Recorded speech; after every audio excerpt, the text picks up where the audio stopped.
तो जय श्री राम। आज हम लोग सीखने वाले एसपी के केस स्टडीज। तो इस वीडियो में हम लोग सारे केस स्टडी तो नहीं सीखने वाले, बट 1 to लेके 6 चैप्टर तक सीख लेते हैं, क्योंकि आपके एसपी में ना बहुत ज्यादा केस स्टडी है, इसलिए हम लोग इसे ना 2 पार्ट में कवर करते हैं। तो पहला क्वेश्चन दिया आपको, the management of Maharashtra state transport corporation wants to determine the size of working capital। तो अभी जो महाराष्ट्र स्टेट ट्रांसपोर्ट कमिटी है उनको डिसाइड करना है कि वर्किंग कैपिटल का साइज क्या होने वाला है। तो इसके लिए आपको पहला क्वेश्चन दिया हुआ है, being a public utility service provider will it need less working capital और मोर वर्किंग कैपिटल। तो अभी पहले आपको मैं बता देता हूँ फिक्स कैपिटल क्या होता है और वर्किंग कैपिटल क्या होता है। फिक्स कैपिटल वो होता है आपका जो आपको फिक्स असेट्स खरीदने के लिए लगता है, और वर्किंग कैपिटल आपका वो होता है कि जो डे टू डे बिजनेस के लिए लगता है, उसे हम लोग क्या बोलते हैं, वर्किंग कैपिटल।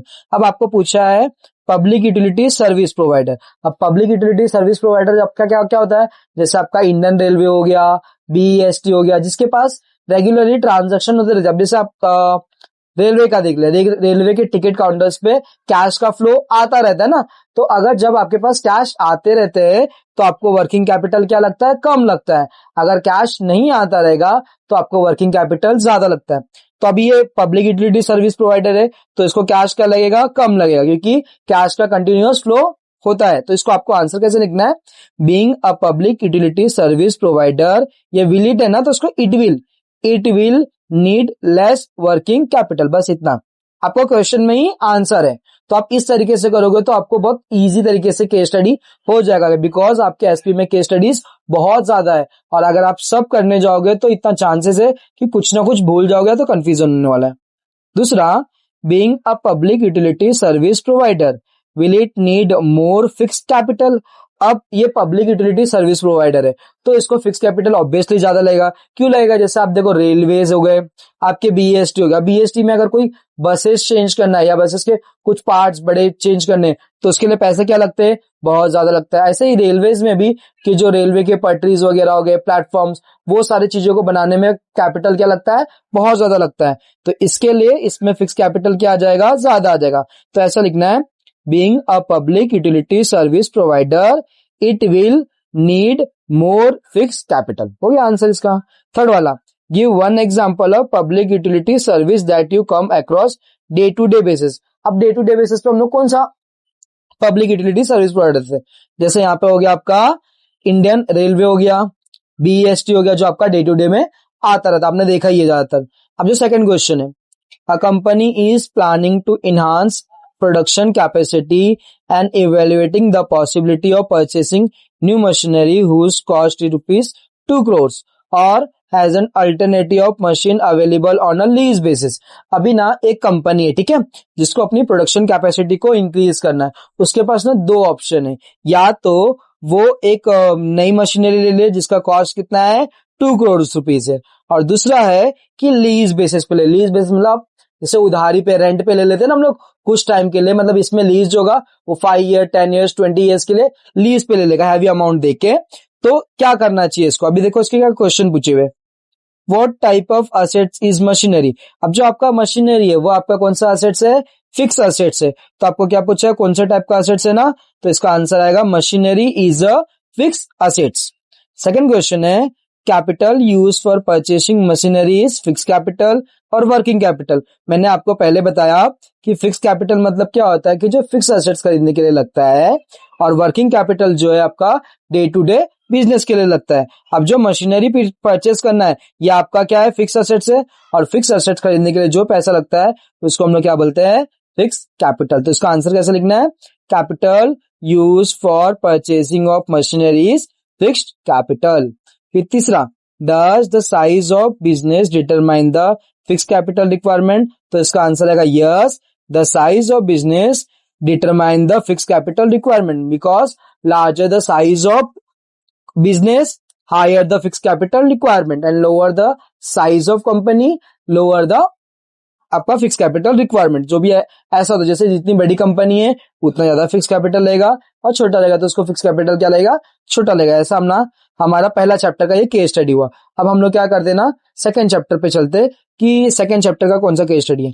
आपका सेकंड चैप्टर ना बहुत ज्यादा इंपॉर्टेंट भी है, इसके रिलेटेड में कुछ क्वेश्चंस बाद में पढ़ाऊंगा आपको कि क्या क्या क्वेश्चंस होते हैं इसके।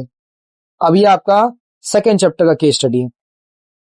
The balance sheet of Donald company of for the year ended 2018-19 reveal equity share capital ₹25 lakh and retained earning is ₹50 lakh। अभी कंपनी के पास ना रिटेन अर्निंग है। रिटेन अर्निंग मतलब क्या होता है ना कि जो भी पूरे खर्चे वगैरह सब आपने कर दिया, डिविडेंड वगैरह पे करने के बाद भी आपके पास जो पैसा बच जाता है उसको बोलते हैं हम लोग रिटेन अर्निंग, जो हम लोग कंपनी में क्या करते हैं कई बार वापस से इन्वेस्ट कर देते हैं। तब पूछा यहाँ पे is the company's financial is sound, तो इसका आंसर है yes the company's financially sound because the company have a retained earning of 50 lakh rupees, मतलब इसके पास 50 लाख रुपीज का रिटेन अर्निंग भी है। Can the retained earning be converted into capital, तो इसका आंसर लिखना yes the retained earning can be converted into capital.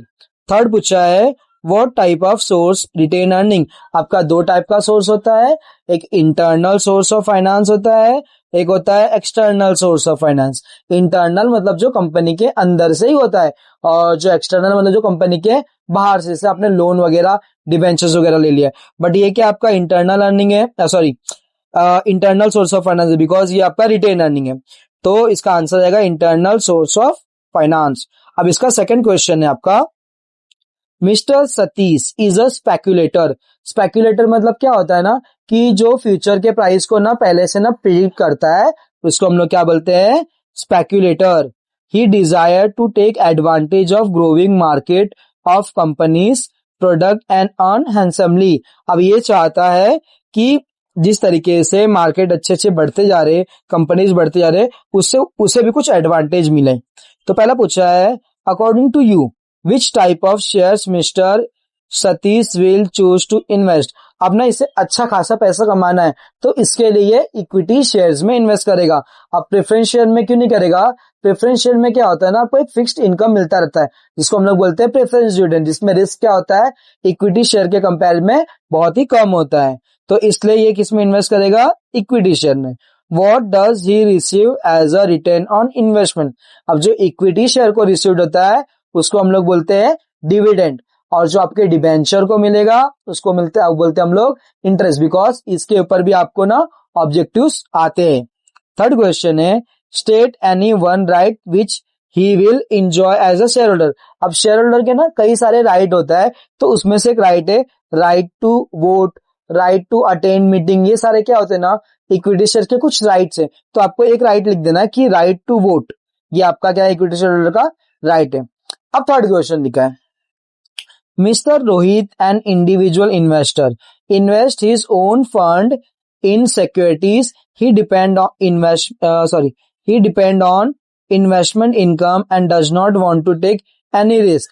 He is interested in a definite rate of income and safety principle.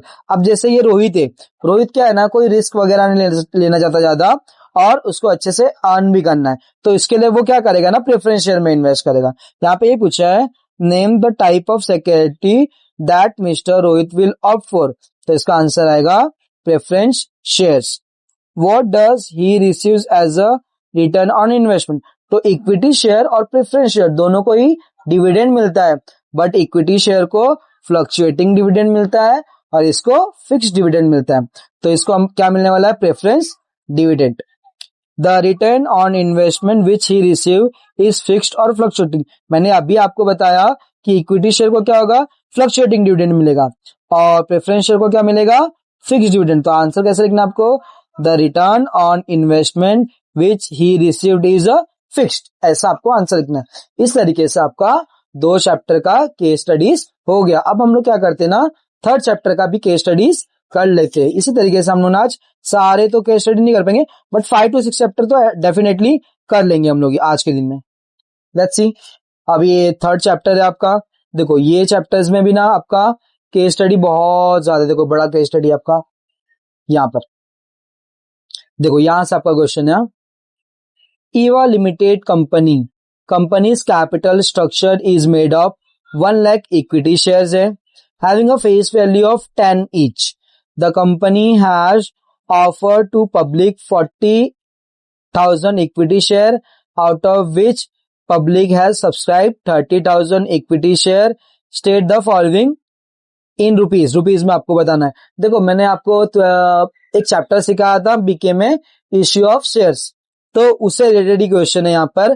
पहले क्या लिखा है, authorise capital. अभी कंपनी के पास कितना शेयर है, 1 लाख इक्विटी शेयर है, एक की फेस वैल्यू कितनी है, 10 है, तो आपको क्या करना पड़ेगा ना, ये 1 लाख को 10 से मल्टीप्लाई करना पड़ेगा। अब देखो आपने ऑथराइज कैपिटल देख लिया था, 1 लाख इंटू 10 करने पर आ गया था। अब हमें सब्सक्राइब कैपिटल देखना है, तो क्वेश्चन में आपका सब्सक्राइब कैपिटल लिखा हुआ है 30,000 इक्विटी शेयर, तो आपको क्या करना पड़ेगा, 30,000 को 10 से मल्टीप्लाई करो, आपका कितना हो जाएगा, 30 लाख रुपीज। और इश्यूड कैपिटल कितना है आपका, यहाँ पे 40,000 लिखा है जो पब्लिक को ऑफर किया है, तो 40,000 इंटू 10 करो, आपका आ जाएगा 4 लाख। ठीक है, अब आपको ना इसको सेंटेंस में लिखना पड़ेगा। कैसे लिखना है, Eva limited company have a authorise capital of 10 lakh rupees, और आपका सब्सक्राइब, और उसी तरीके से इश्यूड कैपिटल भी लिख देना है। अब जो सेकंड क्वेश्चन है आपका, वो क्या लिखा है, TRI limited company is a newly incorporated public company and want to raise capital by selling equity shares to public. The board of directors are considering various options for this. Advise the board on the following matters. What should the company offer, IPO और FPO? अब देखो ये company क्या है ना, newly incorporate है, तो company को पहले ना IPO लाना होता है अपना, और एक बार जब उन्होंने IPO लेके आ गया तो वो शेयर मार्केट में लिस्टेड हो जाते हैं, उसके बाद वो FPO लेके आते। तो अब ये पहली बार लेके आ रहे हैं, न्यूली इनकॉर्पोरेट है, तो इसका आंसर क्या आएगा आपका, IPO। तो ऐसा लिखना पड़ेगा, the company should offer IPO, तो इसका आंसर हो जाएगा। फिर दूसरा क्वेश्चन लिखा है, can the company offer bonus share to raise capital, तो इसका आंसर आएगा नो, क्योंकि आपका जो बोनस शेयर होता है उसे हम लोग ना रिजर्व से देते, तो इसमें रिजर्व नहीं दिया हुआ है, हम लोग को बताया नहीं है, इसके लिए। थर्ड है आपका, can company enter into underwriting agreement, तो इसका आंसर है yes, the company can enter into underwriting agreement. अभी अंडरराइटिंग एग्रीमेंट क्या होता है ना, अगर कंपनी ने जो भी शेयर इश्यू किया, ठीक है, अब पब्लिक ने उसे सब्सक्राइब नहीं, फुल्ली सब्सक्राइब नहीं हुआ, तो जो अनसोल्ड शेयर्स रहेंगे ना, वो आपका क्या होता है, जो अंडरराइटिंग एग्रीमेंट है उसमें वो लोग लेके जाते हैं, जो अनसोल्ड आपका शेयर्स रहेगा। अब आपका थर्ड क्वेश्चन है, silver limited company has recently come out of its public offer through FPO, their issue was over subscribe. अभी क्या हो गया था, ओवर सब्सक्राइब। ओवर सब्सक्राइब मतलब क्या होता है, कंपनी ने 100 शेयर इश्यू किया था, बट उसे एप्लीकेशन ना 150 का मिल गया, तो उसको हम लोग बोलते हैं over subscription. The board of director has now want to start allotment process, please advise the board on. तभी इसने अलॉटमेंट प्रोसेस स्टार्ट किया, तो उससे मैंने एडवाइस करना है। Should the company setup allotment committee, तो अभी आपको शेयर्स को अलॉटमेंट करना, तो आपको अलॉटमेंट कमेटी सेटअप करना पड़ता है, तो लिखना पड़ेगा yes, the company should set up allotment committee.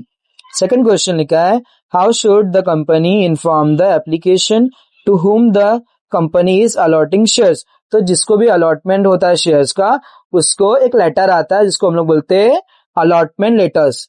क्या बोलते हैं, अलॉटमेंट लेटर या लेटर ऑफ अलॉटमेंट। जब आप ना IPO में अप्लाई करोगे या FPO में अप्लाई करोगे ना, जब आपको IPO अलॉट हो जाएगा तो आप उसे चेक करते हो, आप या तो लिंक से चेक कर सकते हो, या तो आपको ना मैसेज आता है, मैसेज थोड़ा लेट आता है, तो उसमें आपको मैसेज कौन सा आता है, कौन सा लेटर आता है, letter of allotment. Within what period should the company issue certificate, तो जो सर्टिफिकेट है वो आपको 2 मंथ्स के अंदर मिल जाना चाहिए, तो ऐसा आएगा, with in 2 month the company should issue share certificate. फिर आपका फोर्थ क्वेश्चन है, red tubes limited made a demand on a shareholder to pay the balance and paid of rupees 20 per shares having a face value of 100 held by them. The company has sent letter asking the shareholder to pay money to the banker within a specified time. अब question क्या पूछे, are the share holder liable to pay ₹20 for the shares held by them. अब ये shares in लोग के पास है, तो ये लोग लाइबल होंगे ना उसको पे करने के लिए, तो आंसर आएगा yes, the share holder are liable to pay ₹20 for the share held by them. Second question लिखा है, name the letter send by the company to its share holder for asking ₹20, तो इसको बोलते हैं कॉल लेटर। क्या बोलते हैं? Call letter, क्योंकि उसको लोग कॉल लेटर लिखेंगे कि आप जो बैलेंस पैसा उसे दे दीजिए। What happen if shareholder fails to pay the money within a specified time? अगर उसने स्पेसिफाइड टाइम में जो पैसा है उसे पेड नहीं किया तो कंपनी क्या कर सकती है ना, वो शेयर को दूसरे को इश्यू कर सकती है या दूसरे को सेल कर सकती है। उसको हम लोग बोलते हैं शेयर फोरफीचर, जो आपको बीके में है। तो कंपनी क्या कर सकती है? शेयर को फोरफिट कर सकती है। फिर आपका फिफ्थ क्वेश्चन है, X owns 100 share of Y X owns 100 shares while Y owns 500 shares of Red Tubes Limited. The company has asked all its shareholders to pay the balance unpaid of rupees 20. X pays full money demanded by the company. Y is in bad position is unable to pay the money. अभी इसमें ना X के पास 100 shares है, Y के पास 500 shares है और company ने क्या किया था, 20 रुपीज का जो बैलेंस है सबसे मांगा। इसमें एक्स ने क्या किया ना, सारा पैसा दे दिया, बट वाई पे नहीं कर पाया। वाई का पोजीशन इस समय खराब था, समझो डेप्ट वगैरह में होगा। Can the company forfeit the shares of Y? तो वाई, देखो वाई ने पैसा नहीं दिया तो कंपनी क्या कर सकती है? उस शेयर को फोरफिचर कर सकती है। तो इसका आंसर आएगा yes, the company can forfeit the shares. Second, can the company forfeit share of X? अभी एक्स ने तो पूरा पैसा दे दिया है तो कंपनी उसके शेयर को फोरफिचर नहीं कर सकती। तो इसका आंसर लिखना पड़ेगा no, the company can not forfeit the shares of X. Can X transfer his shares? तो हाँ, अपना शेयर जो दूसरे को ट्रांसफर कर सकता है। कैसे? एक इंस्ट्रूमेंट ऑफ ट्रांसफर से अपना शेयर जो दूसरे को ट्रांसफर कर सकता है। अगर उसकी खुद की मर्जी होगी तो उसको हम लोग बोलते हैं ट्रांसफर ऑफ शेयर्स। इस तरीके से हम लोग का थर्ड चैप्टर भी कंप्लीट होता है। अभी हम लोग क्या करते हैं, फोर्थ चैप्टर पे आते हैं। ये देखो, ये है आपका फोर्थ चैप्टर। अब फोर्थ चैप्टर में आपको क्या क्या पूछा है वो भी हम लोग अभी देख लेते हैं कि कैसा क्वेश्चन हम लोग को पूछा हुआ है।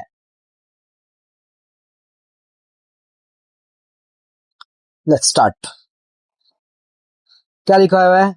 आई होप आप लोग को दिख रहा है। हाँ, दिख रहेगा। Rose limited company proposed to issue debenture to the public to raise fund. After discussion, the board of directors have decided to issue secured, redeemable, non-convertible debenture with a tenure of 10 years. Please advise the board on the following matters. चलो इनको भी advice कर देते। Should the company appoint debenture trustee? अब देखो company ने क्या किया है, सिक्योर डिबेंचर इश्यू किया है, तो जब भी सिक्योर डिबेंचर रहेगा तो डिबेंचर ट्रस्टी का होना मस्ट है। तो इसलिए आपको लिखना पड़ेगा yes, the company should appoint debenture trustee. Second, should the company create charge on its assets? अगर सिक्योर डिबेंचर है और सामने वाले ने पैसा नहीं दिया तो वो चार्ज कर सकती है। तो इसका आंसर आएगा yes, the company should charge on assets. Can the tenure of debenture be less than 10 year? तो आप कर सकते हो, लेस देन 10 ईयर रहेगा मतलब कंपनी के पास लिक्विडेशन ना बहुत अच्छी है तो ये रह सकता है। और लेकिन मैक्सिमम जो टेन्योर रहेगा डिबेंचर का वो कितना रहेगा? 10 इयर्स। वो आपको आगे क्वेश्चंस में भी ना काम आने वाले। अब देखो जो सेकंड क्वेश्चन है, violet limited company plans to raise ₹10 crore by issuing debenture, मतलब उसको 10 crore चाहिए तो उसके लिए क्या कर रहे हैं वो लोग? डिबेंचर इश्यू कर रहे हैं। The board of director have some queries, please advise them on the following. Can the company issue unsecured debenture? अब भी हमने देखा कि कंपनी सिक्योर डिबेंचर ही कर सकती है।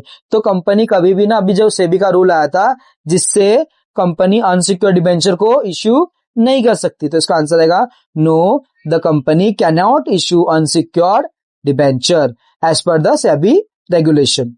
Can they issue irredeemable debentures? हाँ, तो इरिडीमेबल डिबेंचर को इश्यू कर सकते हैं। अभी इरिडीमेबल डिबेंचर्स वो होते हैं जिसको हम लोग सर्टेन पीरियड के बाद रिडीम नहीं कर सकते, उसको हम लोग बोलते हैं irredeemable debenture. As the company is offering debenture to its member, can such debenture have a normal voting right? तो ये नॉर्मल वोटिंग राइट नहीं होता, वो किसके पास रहेगा? सिर्फ आपके इक्विटी शेयर होल्डर के पास रहेगा। थर्ड क्वेश्चन है, DDS financial plan to raise 10 crores by issuing secured, non-convertible debentures. However, as per the article of association, the board of directors have authority only to raise 5 crores. They also considering whether to go with a private placement or make a public offer. Please advise them on the following. What can be the maximum tenure of all debenture to be raised? अब मैंने आपको इधर बताया था maximum tenure कितना होगा आपका 10 years, तो इसका आंसर क्या हो जाएगा 10 years. फिर जो सेकंड क्वेश्चन लिखा है is the proposed issue with in borrowing power of the boards, तो ये बोरोइंग पावर के अंदर बोर्ड में नहीं है, बिकॉज उन लोग के पास कितनी कैपेसिटी थी 5 करोड़ की और उन लोग कितना चाहते हैं 10 करोड़, इसलिए इसका आंसर आएगा नो.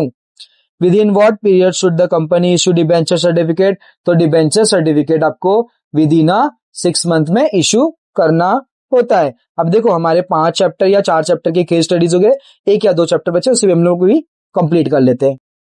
चलो अभी 5th एंड लास्ट चैप्टर का हम लोग केस स्टडीज कंप्लीट कर लेते हैं. इस वीडियो में हम लोग 5th चैप्टर तक पढ़ते हैं, उसके बाद नेक्स्ट वीडियो में हम लोग उसके बचे हुए चैप्टर्स को कंप्लीट करेंगे. Apple Company Limited plans to raise fund through public deposits. Its net worth is rupees 10 crores.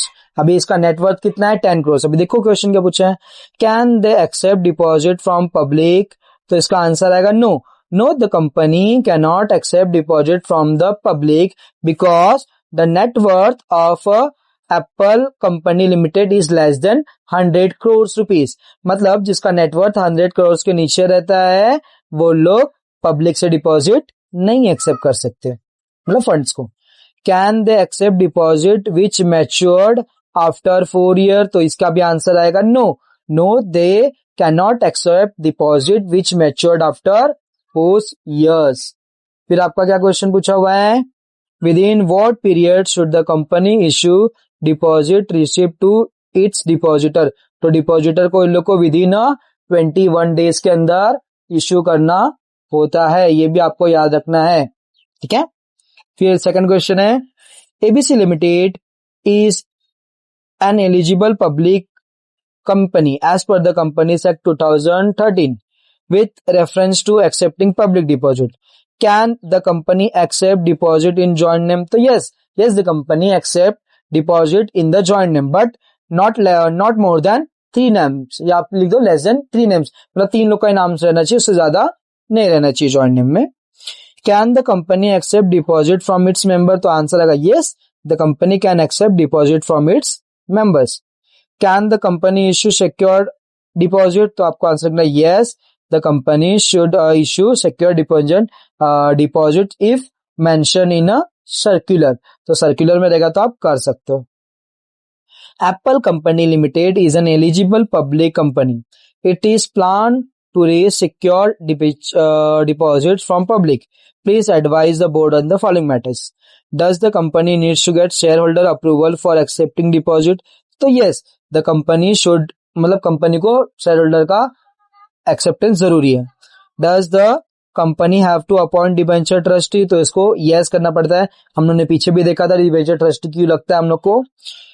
Within a what period should the company should create charge on assets? So within a 30 days. ये सारी चीजें ना आपको याद रखना है और ज्यादातर आपका आंसर यस और नो में, तो आपको एक बार अच्छे से पढ़ोगे तो आपका ये क्लियर हो जाएगा. लास्ट क्वेश्चन ये भी बोर्ड में आ चुका है. Sun private limited company want to raise fund through deposits. Can the company accept deposit from public, तो आंसर आएगा नो. नो क्यों नहीं आएगा आंसर, बिकॉज इसका ये है प्राइवेट लिमिटेड कंपनी और प्राइवेट लिमिटेड कंपनी कभी भी पब्लिक से डिपॉजिट एक्सेप्ट नहीं कर सकती. Which document should be company issue to invite deposit, तो डिपॉजिट को इनवाइट करने के लिए उन्हें सर्कुलर इश्यू करना पड़ेगा. क्या इश्यू करना पड़ेगा, circular. Last question, what is the maximum period for which they can accept deposit, तो मैक्सिमम 36 months. और आप जो ये केस स्टडीज में पढ़ रहे हैं ना, ये सारी इसमें से कई सारे क्वेश्चन आपके ऑब्जेक्टिव्स में भी और आपके पेपर में आने के चांसेस अच्छे खासे हैं. तो आई होप आप लोग को ये केस स्टडीज समझ में आ गया होगा.